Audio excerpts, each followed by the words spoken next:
Divine and royal greetings, family. This is the Emerald Green Collective, and we're coming to you with another session of beautiful conversation. And this session is about transitional woes. Those of us, vegans, vegetarians who, have maybe experienced some deficiencies, some health issues on their journey. So we wanted to just, unpack this and see where we are. And I'm going to just turn it over to, let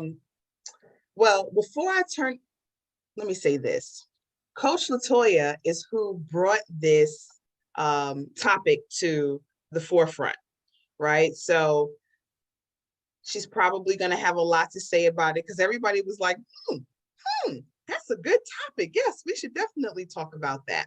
So I know that Coach Shantae has questions or a question for Coach Latoya, and we will just continue on from there. So let's talk about it. Coach Shantae, you are up.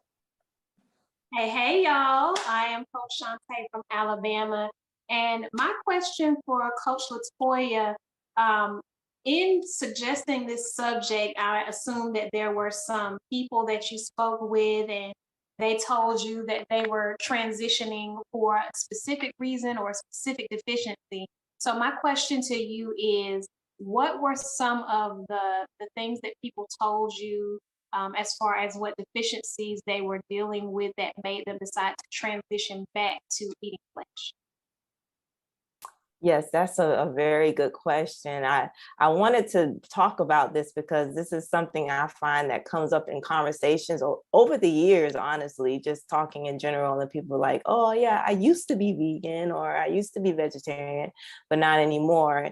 And they just talked about how it's just it could be a wide range. They'll mention things, the common things like iron, B12, or they'll say they had digestive issues, or they were tired, or whatever the case may be.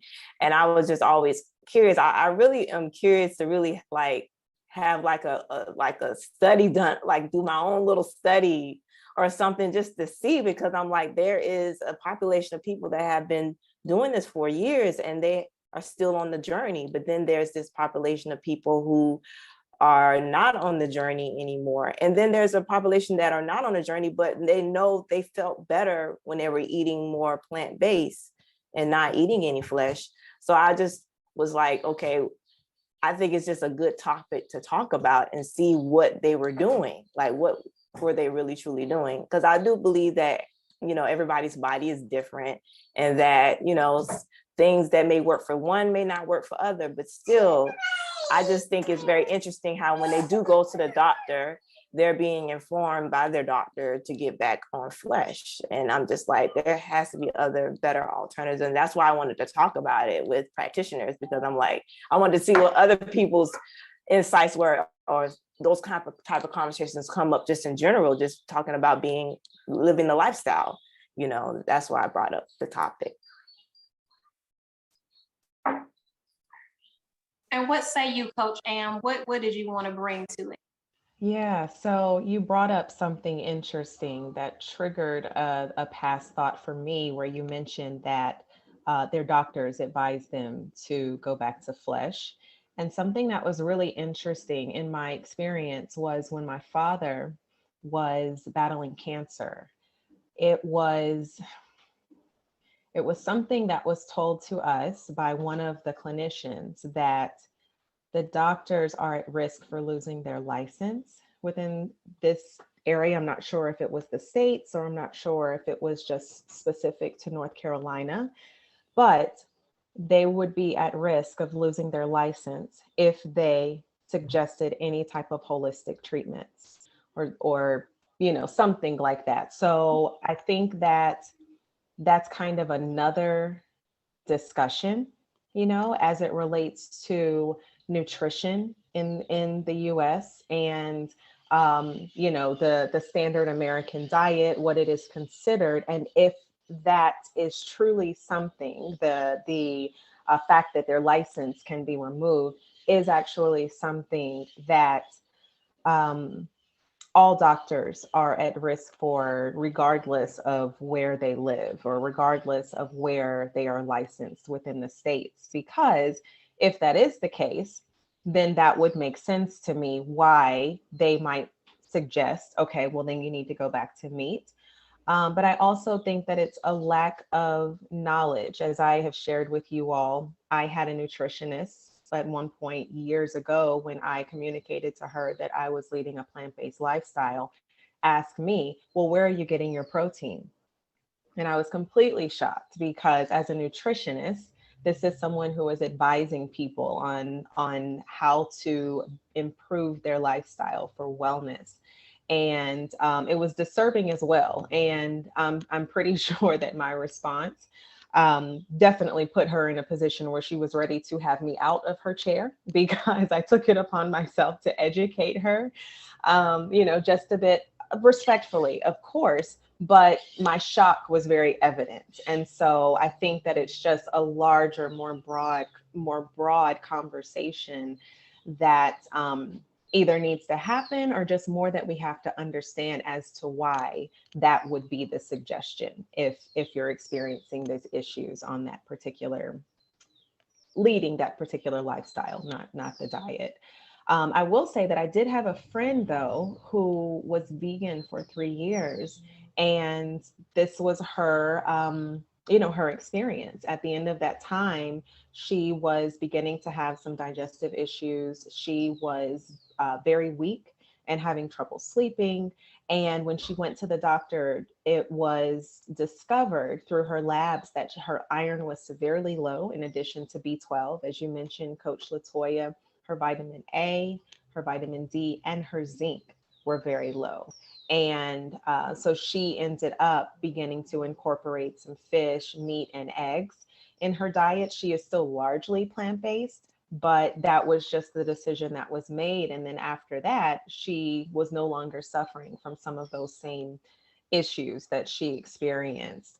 Hair loss was another one. It was just, sort of an array of things that started to happen as a result of being on this particular lifestyle journey for as long as she had been. So it's a very interesting topic. And I too wonder if it's what other factors are at play, basically, because it seems to be a certain subset of people who, to your point, can, carry out this particular lifestyle and they're fine. And then others where it seems to be, they're experiencing the challenges and make other decisions. That's definitely real. As you were speaking, Coach Am, I was thinking about, are there things within the animal kingdom that two-leggeds need for their nutrition? So, fish oil came to mind. Before I became a vegan, I would, not only for myself, but I had a dog as well. And we both took our fish oil pills for that lackluster.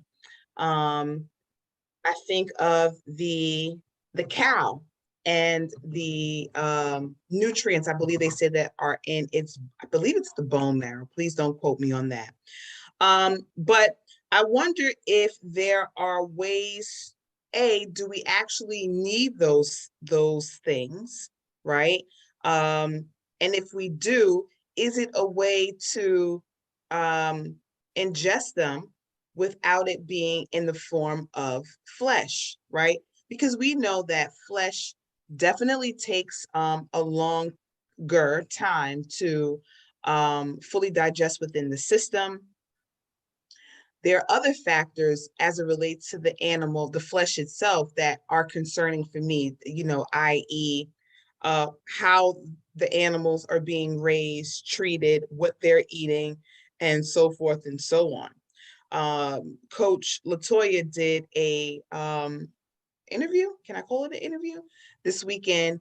And one of the things that I heard the young lady say was some of the things, or something that she read, or maybe even an interview that she did, some vegans, as they got older, they began to lose a lot of like muscle mass. So I guess my question is, are these animal supplements necessary for two-leggeds? If it is, can it be another way to take it in? And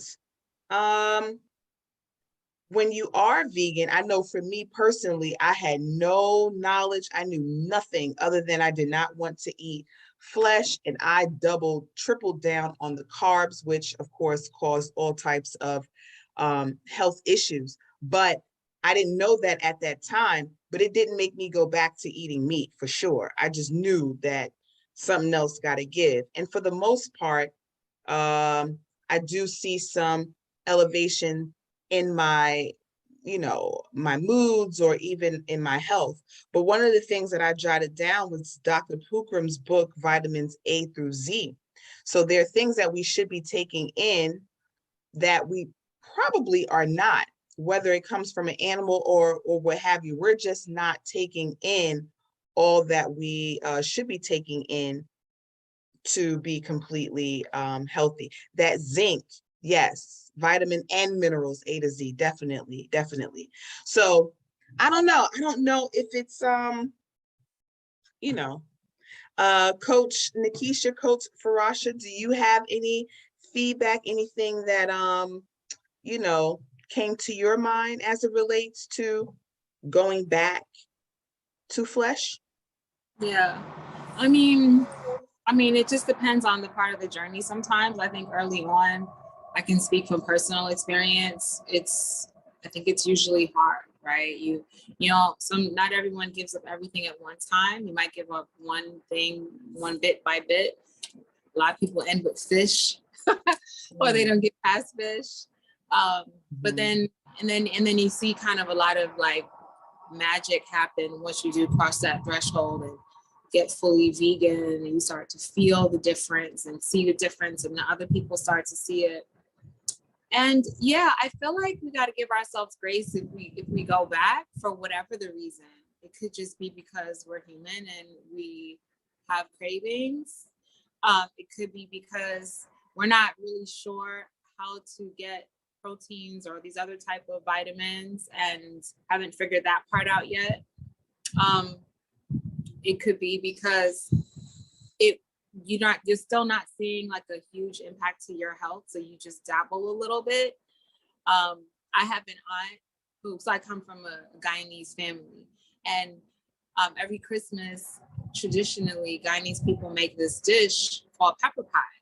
Pepper pie has cow foot in it, which has that marrow, which is very good, for a lot of people, and a lot of other stuff, oxtail and whatever in it.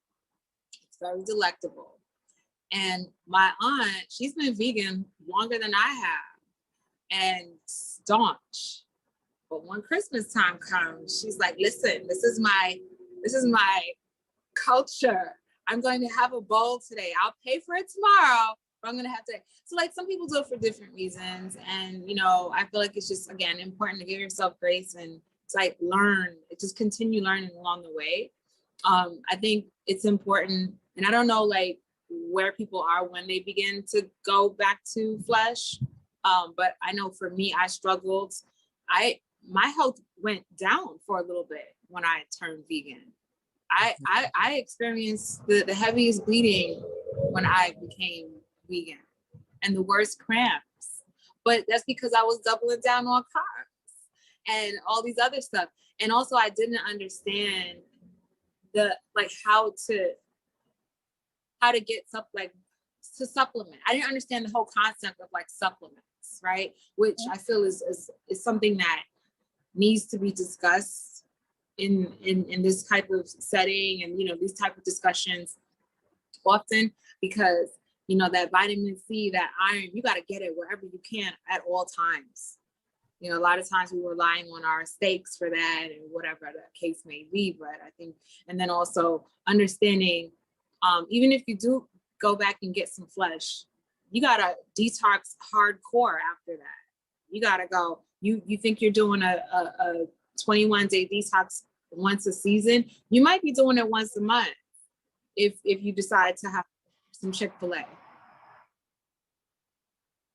I mean, that's real. And shout out to your aunt. She said, I'm gonna do it now. I'll pay for it later. Listen, I know those. I those that gravy and I celebrate Christmas too. Yummy. right. Drink my herbs in the nighttime. And let it pass through.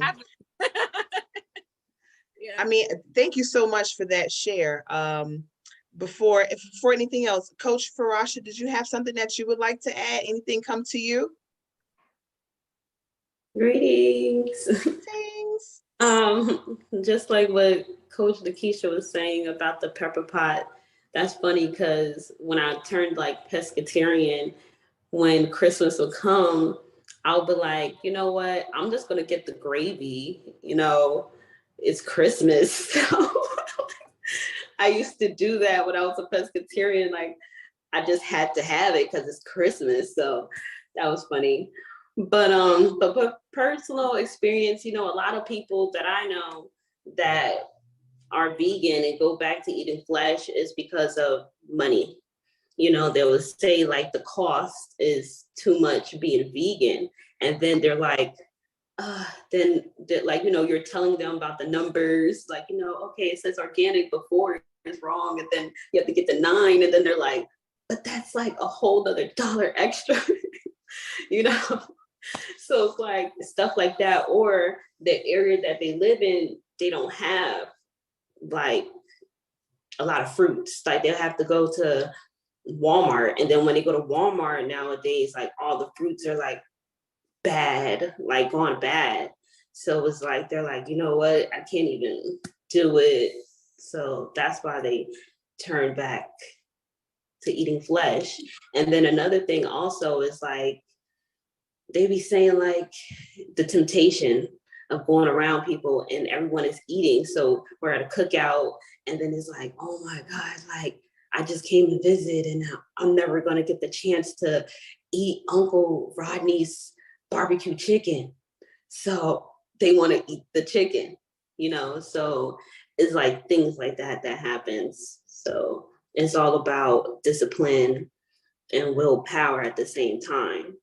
So add to that, because you know, along my journey early on, I would have those cravings and I would want to go, and I would literally turn into the Chick-fil-A parking lot, a drive-through, and it's about not only just discipline, right? You got to set your intentions. You're battling something deeper than just the physical when you go on this journey, and you have to ask the Most High for support.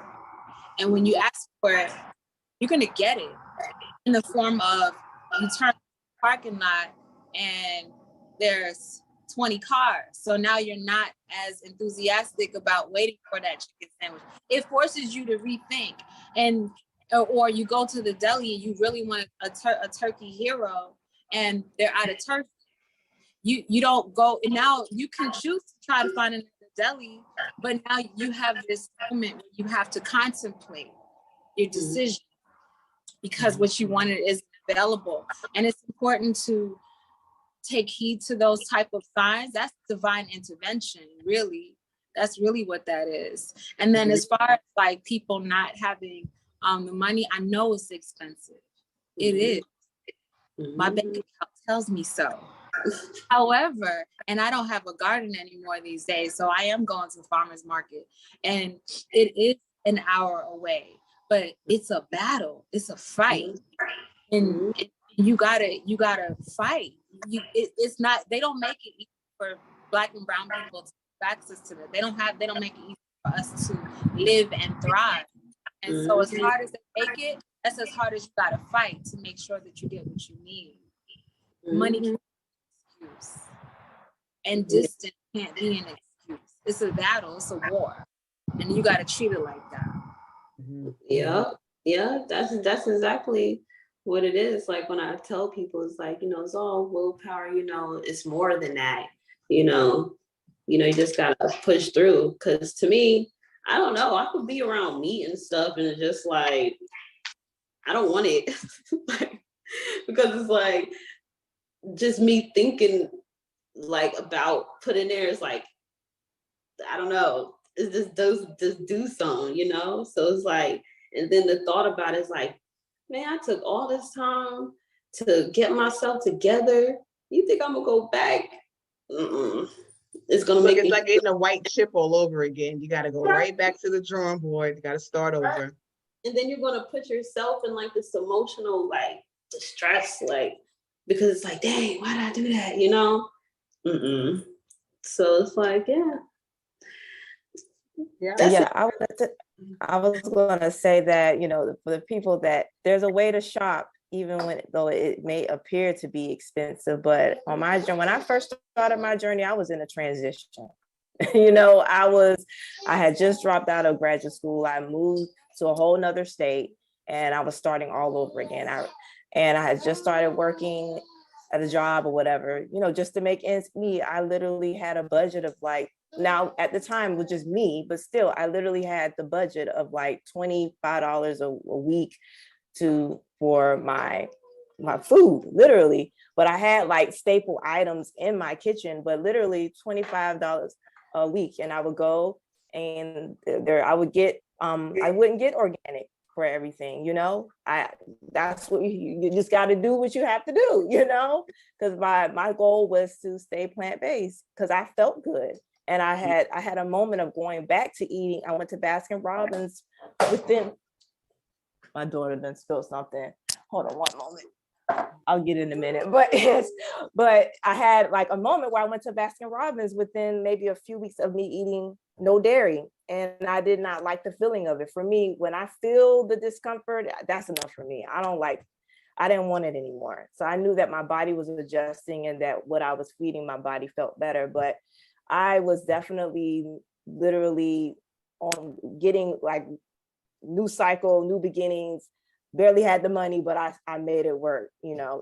Even now I'm in a new transition, but still I somehow make it work to where I'm able to eat, you know, what I eat is definitely more than just the physical. It's a mindset, and you have to really want it, and you do have to set your intentions.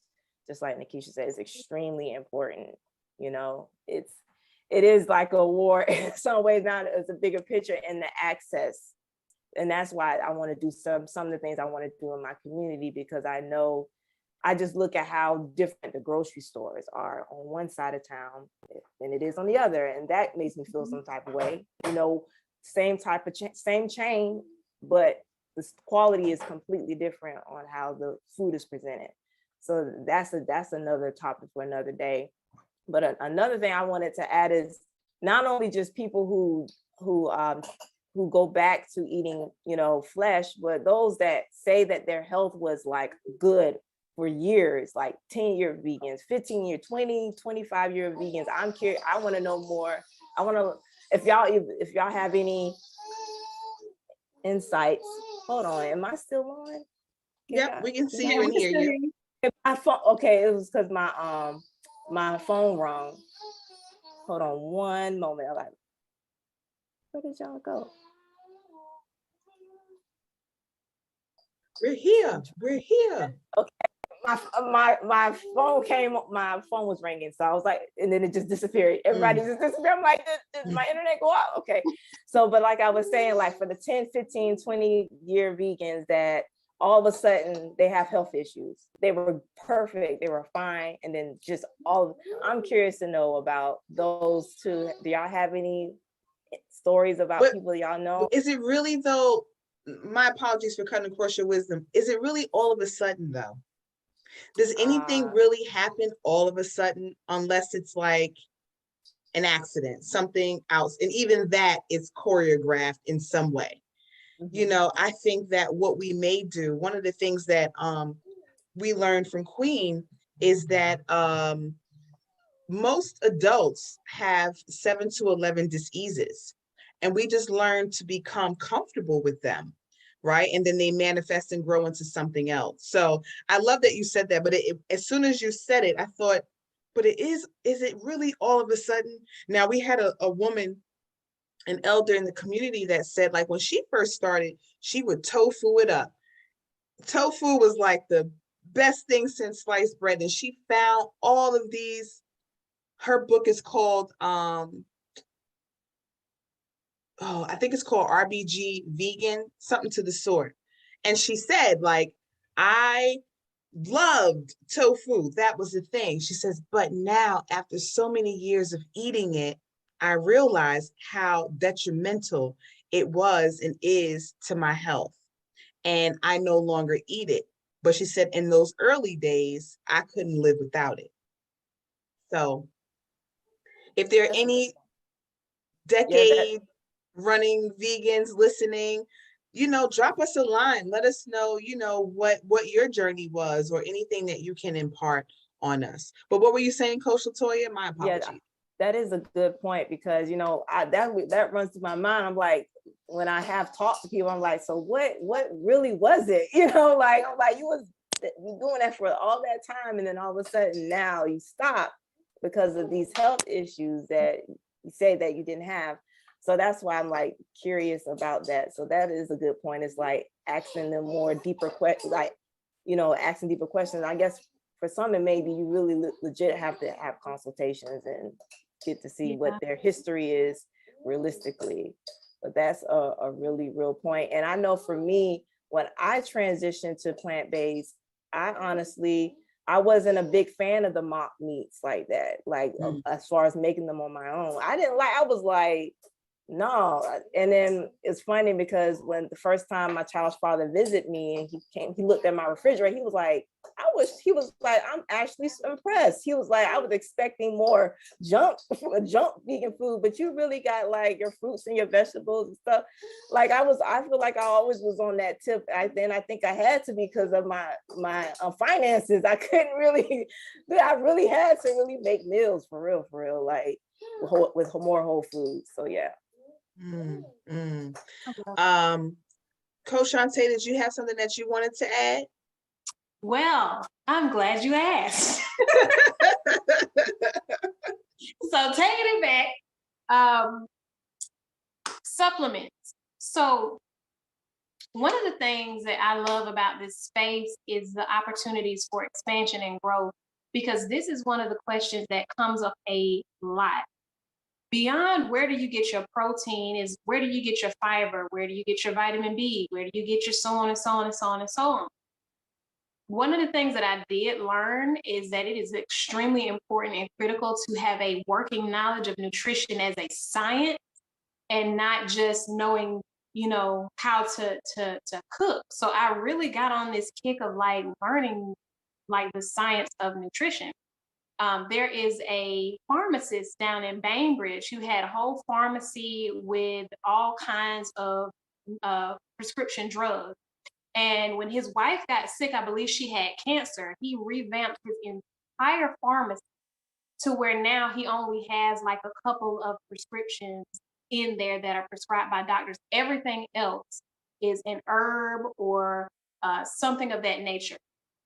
And in conversation with him, he told me about vitamin B12.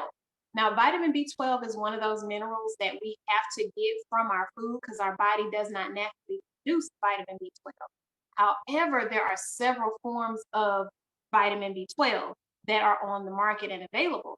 The one that is the most bioavailable in the body is methylcobalamin. It is not the cyanocobalamin that is in all of the cheese, vegan cheese substitutes and your B vitamin that you get from the store. Is not cyanocobalamin. That one does not absorb readily into the body. So you're literally just taking it in to urinate it out.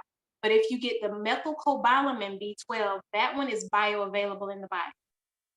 Iron, I can't remember what the specific type of iron it is that's more bioavailable in the body, but if you look up easy iron, it'll tell you that which one that is.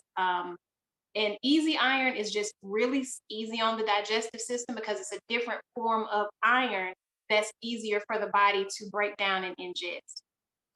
Your fish oil type vitamins, the omega-3s and 6s.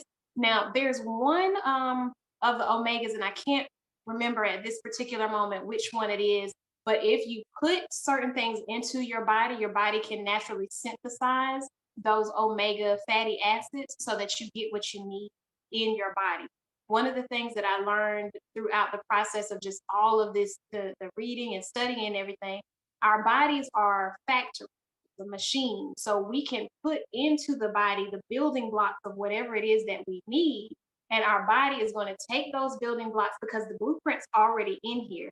And it's going to be able to create the things that we need in our bodies to have so that we're functioning at optimal capacity. Anytime that we find that we're sluggish or irritable or anything along those lines, any type of digestive issues, there's something going on in that regard that we have to be mindful of. And we've got to go to the books.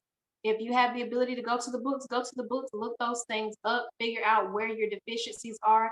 If you can go and get blood tests done, go get your blood test done to figure out exactly what your deficiencies are. And then you can find the things that you need. And if you are interested, the pharmacy is Lifeway Nutritions in Bainbridge, Georgia. Lifeway Nutritions in Bainbridge, Georgia.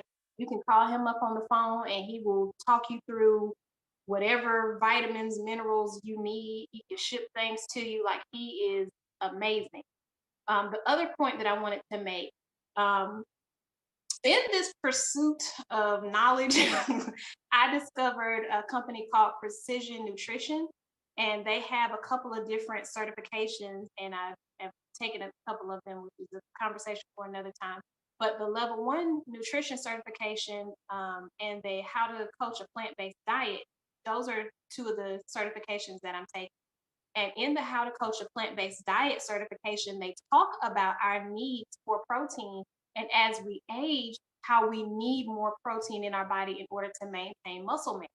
So as a plant-based or vegan person, you would need to increase your amount of protein intake as you get older so that you can maintain. There are other things that you can take to help with your collagen for skin and nails and all of that kind of stuff. That really can keep you on the natural and holistic vegan or plant-based side of things. But it really, again, goes back to the science of nutrition and understanding how those supplements and things work in the body. And I think it was one more thing, but I can't recall exactly what it is. But just when it comes down to it, you either have to be a student of this work, like really be able to be the crazy person that's like, I'm not gonna leave here until I finish this book. Or you have to be able to call somebody that's that crazy person that's gonna sit there until they read that book and ask them, hey, this is how I'm feeling and this is what I've got going on. What would you recommend? Okay, well, give me 1 second. Let me get my notepad. Okay, let me ask you this, and this. Have you eaten this? Do you do this? What's your regular occurrence of this, and this?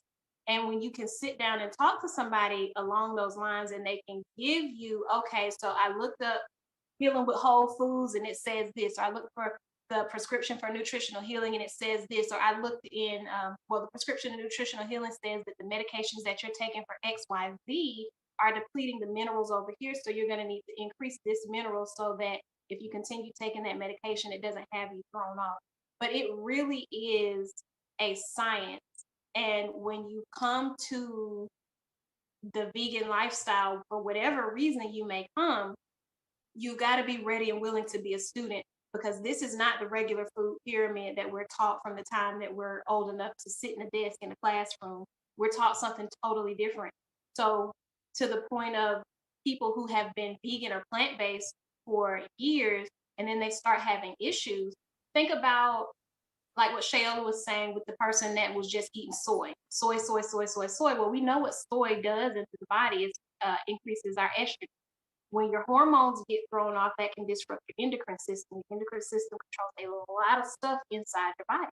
So when you look at it from the base level, okay, this thing has been thrown off for a really long time because I've been putting this in my body and it's been creating this. Then you have to go, okay, now if I eliminate this, what will it take to balance this other system back out? Because I've been eating this for 10, 20, 30 years. So essentially, you know, being vegan and plant-based is absolutely possible. We just have to come to the space where we have more knowledge to be able to make decisions from. Because if we don't have that, then we go back to what we know. And if what we know is toxic and dangerous, then we're going to put that toxic and dangerous back in just for the simple ability to be able to say, okay, I averted that crisis. Okay, so now what can I do?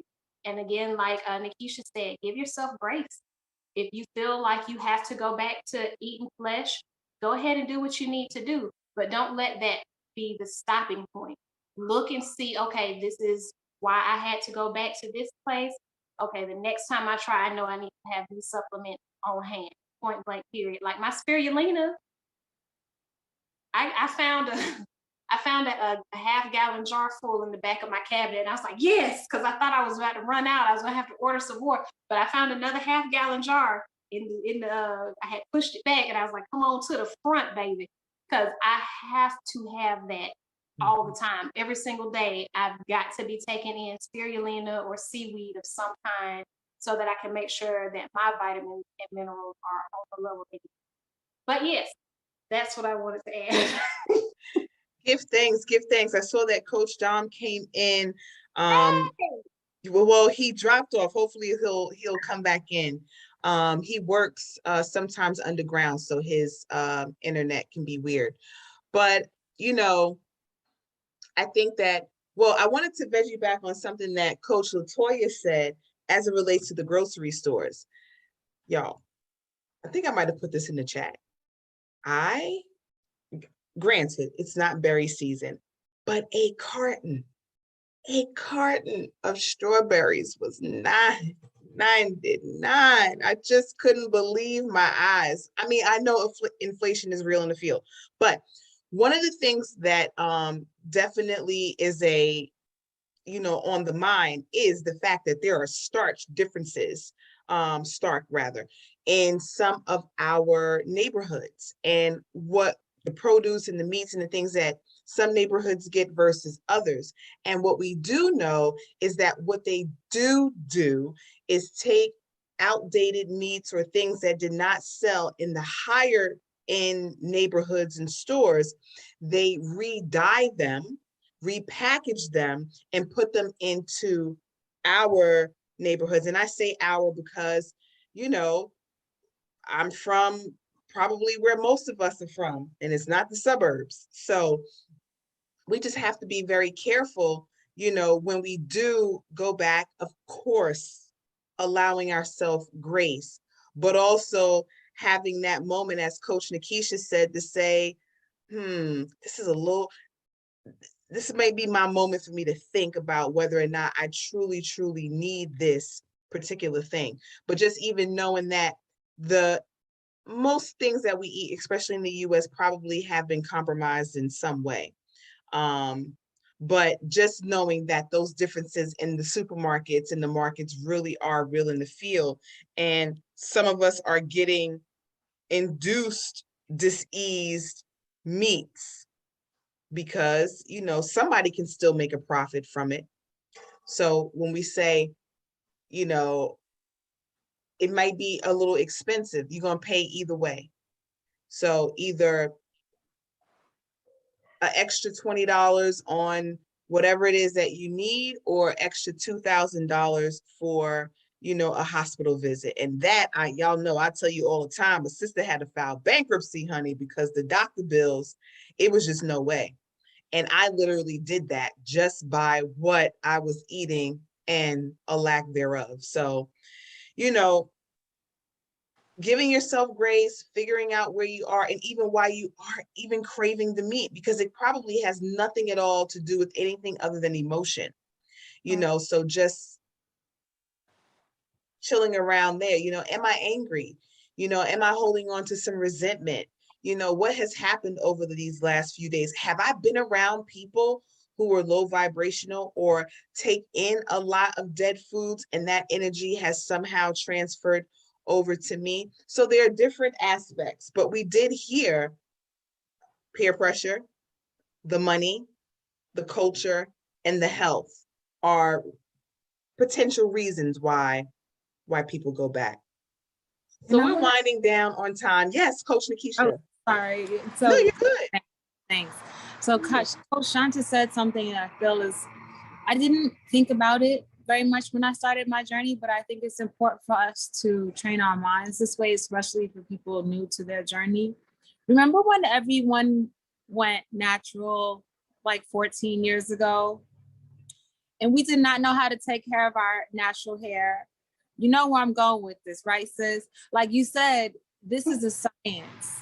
And if you don't know how to, if you didn't know how to take care of your hair back then, you had to find somebody who did. And you might have had to pay a little bit extra because there weren't that many natural stylists out there. So you're paying $200 or whatever the case may be to go get a wash and set or blowout. And then you were on YouTube scouring to figure out how to mix avocados with bananas and make a conditioner. And now thankfully we're more well-versed, but we did the work. We figured out how to do it. And now we're styling and profiling in our own homes by ourselves. And I think we need to treat our health that way too, and understand that, you know, society has not made it easy for us to take care of ourselves in our natural state, right? And in our kind of more primal way of doing things. We have to remember that things are systemic, and the same way in which we were given toxic things to put in our hair, and it's okay. God bless people who go back to relaxers, is all good, but know that there's a price to pay for that, right? And there's a price to pay for going back to flesh too. And you might go back to a relaxer. And I know some people who went back to a relaxer while they learn more about how to take care of their natural hair. And then once they figure that out, they let it grow back out naturally again. And the same thing could go with your health. You may go back to flesh while you figure out more about how this wellness, health, holistic lifestyle works, right? But you might come back to it once you do. And it's just very important to understand that the way, you know, things were done with our hair is the same way we have to treat it with our health. That was a word. I had to write that one down. Society hasn't made it easy for us to take care of our natural selves. That's a word. That is a word. And I definitely was one of those people. And I, again, couldn't imagine relaxing my hair again after I begged for it. But, you know, like you said, we are evolving and we're learning along the way. Before we wrap up this edition, we're going to go into a separate conversation here once we stop recording. So I just wanted to make sure that everyone had a moment to, you know, share what they was feeling, what they were feeling. You hear me? What was y'all feeling? Coach Farasha, I see that you turned your camera back on. Did you have something that you would like to add? No, I couldn't hear you. I think my connection went out. I didn't hear what you were saying. Oh, we're just asking if there was something that you wanted to add.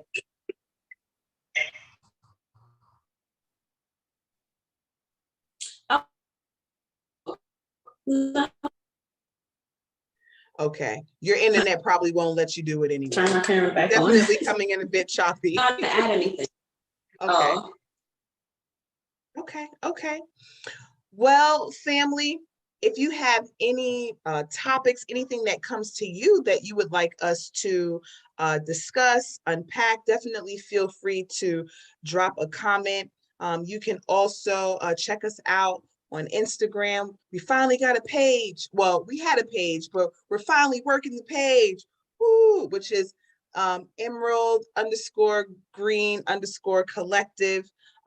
You know, again, check us out there, and our website, the emeraldgreencollective.com, where you can learn more about us, the work that we are doing, and you can always book an appointment for guidance and support on your healing journey. We do recognize that everyone is at different spaces in their journey. We're not in any type of race to get anywhere. This is a coast, this is a flow, and we're just here to help you along the way. So until the next time, we say peace, love, and wholeness.